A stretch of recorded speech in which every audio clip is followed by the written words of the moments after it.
কলকাতার তাপমাত্রা 42 ডিগ্রি সেলসিয়াসের পারদ ছুঁতে পারে, এমনই পূর্বাভাস আলিপুর হাওয়া অফিসের।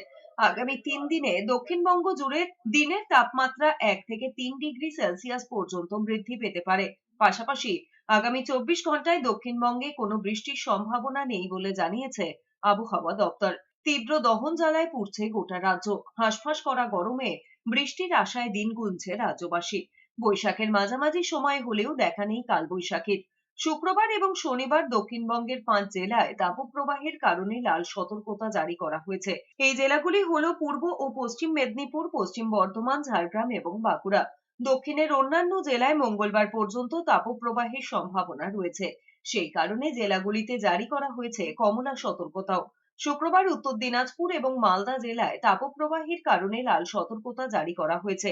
কলাইকুণ্ডার তাপমাত্রা 44 ডিগ্রি, পানাগড়ের পারদ 43.2 ডিগ্রি, এছাড়া সিউড়িতে তাপমাত্রা 43 ডিগ্রি।